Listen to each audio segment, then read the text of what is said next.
কর্তৃক আয়োজিত আজকের এই বক্তৃতার সেমিনারে সম্মানিত বিচারক মণ্ডলী এবং আমার সামনে উপস্থিত বাংলার দূর দূরান্ত থেকে আগত একজাক এলাকাবাসী ছাত্র ভাইরা, সবাইকে জানাই আমার অন্তরের অন্তঃস্থল থেকে শুভেচ্ছা ও মোবারকবাদ।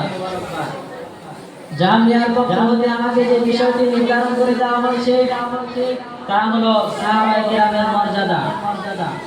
আল্লাহ তাআলা যদি চান এই বিষয়ের উপর কিঞ্চিত পরিমাণ আলোচনা করব। সাহাবা একটি আরবি শব্দ, যার আবিধানিক শব্দ হচ্ছে সহযোগ্য প্রাপ্ত।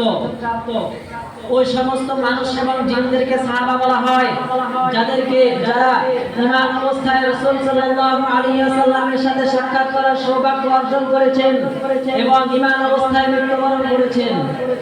আর যে ব্যক্তি কাফের অবস্থায় রাসূল সাল্লাল্লাহু আলাইহি ওয়াসাল্লামের সাথে সাক্ষাৎ হয়েছে তাদেরকে সাহাবা বলা হয় না, যদিও তারা পরবর্তীতে ইসলাম গ্রহণ করেছিল।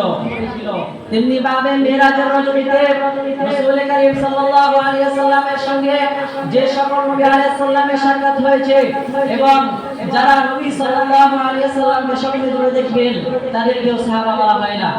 সাহাবায়ে কেরাম সম্পর্কে আল্লাহ তাআলা ঘোষণা হলো ওয়াসাবিকুনাল আউয়ালুনা মিনাল মুহাজিরিন ওয়াল আনসারি ওয়াল্লাযীনা ইত্তাবাউহুম বিইহসান রাদিয়াল্লাহু আনহুম ওয়া রাদু আনহু ওয়া আ'আদ্দা লাহুম জান্নাতিন তাজরি মিন তাহতিহাল আনহার খালিদিনা ফিহা আবাদা যালিকাল ফাওজুল আযীম।